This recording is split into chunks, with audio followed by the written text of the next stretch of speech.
Now, Nadia, Hawija is just the latest IS group to come under attack from forces. Are we seeing the end in sight for this militant group there?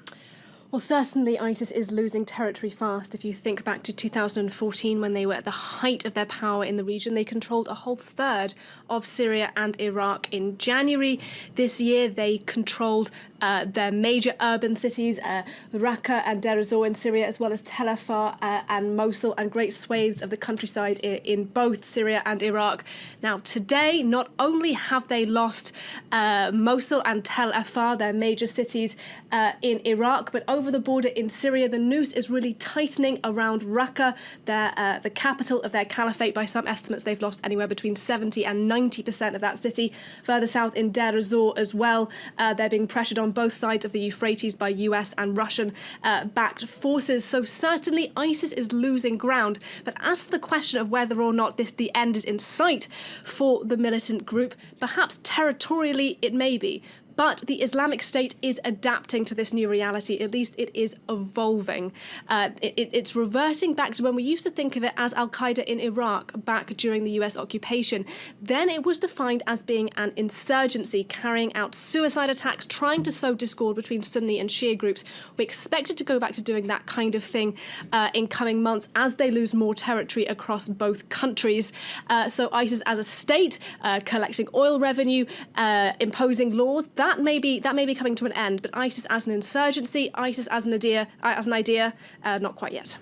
Indeed, and then that being said, once the Islamic State group is pushed out, a major question remains: who will replace them? Who will fill the void? It's not necessarily simply the government. That's right. This is a key, but obviously very complicated question indeed. While there's been an enormous amount of consensus, both internationally from world powers like the United States and Russia, to local groups fighting on the ground to get rid of the Islamic State, there's far less consensus about what comes next. Now, if we just take the example of Hawija, because that's making headlines today. Now, some of the groups fighting for Hawija include Kurdish groups, include Shiite militias, and include the Iraqi army. Now, the Kurds are particularly invested in Hawija because it sits in the province of Kirkuk.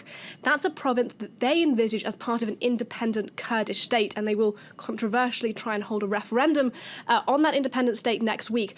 But the residents of Hawija, by and large, are Sunni Muslims, which means they don't want to be part of an independent Kurdish state, and nor do they particularly want to be ruled by the authorities in Baghdad. Now, how all these competing desires for influence will play out remains to be seen, but it's hard to envisage how a post-ISIS Hawija will be ruled without some kind of showdown between all the various factions that believe they have a stake in control of the town.